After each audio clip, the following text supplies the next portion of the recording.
Diana made $85,000 a year, and one Tuesday night, she opened her banking app and realized she had $40 left. 40. Not 40,000, not 400, $40. And the terrifying part? Nothing had gone wrong.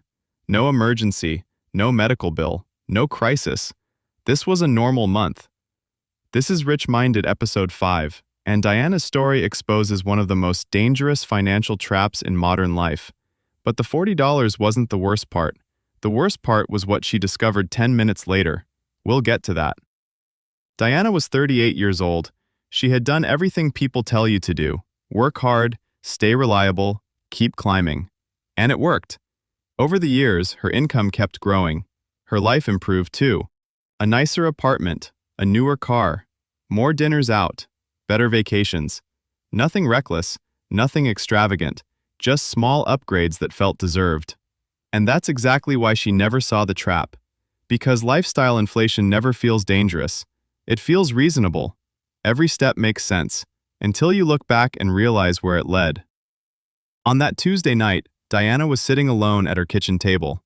She wasn't worried about money. In fact, she thought she was doing fine. She opened her banking app for no particular reason. Then she decided to do something she hadn't done in years. She looked closely. Not glanced, not skimmed. Looked. Her monthly take-home pay was about $5,200. Then she started adding up her expenses. Rent, car payment, insurance, food delivery, streaming services, shopping, subscriptions. 11 subscriptions. She counted twice. The number felt ridiculous. Some she barely used. A few she had forgotten existed. Tiny charges scattered everywhere. $10 here, $15 there. Money leaving so quietly she never noticed. Then she reached the final number. $5,160. Going out. Against $5,200 coming in. $40 left. And suddenly something clicked. She wasn't struggling because she earned too little. She was struggling because every dollar already had somewhere to go. But then came the discovery that truly shook her. Diana opened an old retirement account statement, just out of curiosity. And she started doing the math. Over the previous 6 years, she had earned more than $500,000. More than $500,000. Yet her savings account contained less than $3,000. She stared at the number. $500,000 had passed through her hands, and almost none of it had stayed. That was the moment she realized the truth. The problem wasn't one expensive purchase. It wasn't one bad decision. It was 1,000 invisible decisions. Food delivery because she was tired. Upgrades because she earned them. Vacations because everyone else seemed to be traveling. Convenience because it felt harmless. Nothing looked dangerous on its own, but together, they were draining her future. Then Diana noticed something else. The most expensive thing in her life wasn't her rent. It wasn't her car. It was comparison. A coworker bought a luxury SUV. Suddenly, her perfectly functional car felt outdated. A friend posted photos from Greece. A few weeks later, Diana booked a trip. Nobody pressured her.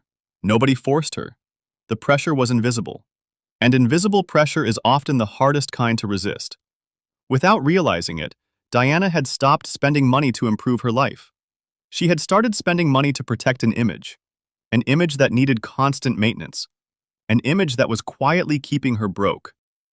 That night, Diana learned a term she'd heard before but never truly understood. Lifestyle inflation. The invisible habit where every increase in income becomes another increase in spending. You make more, you upgrade. The upgrade becomes normal. Normal becomes necessary. Then somehow your new salary feels exactly like your old one, just with bigger bills. Most people think financial problems come from earning too little. Sometimes they do. But Diana's problem was different. She wasn't sinking because of one giant hole. She was sinking because of hundreds of tiny leaks. And leaks are difficult to notice until the boat starts taking on water. The next raise Diana received changed everything. Not because it was large, because she made one decision. Before she touched a single dollar of that raise, half of it was automatically redirected into savings and investments. Not after spending, before spending.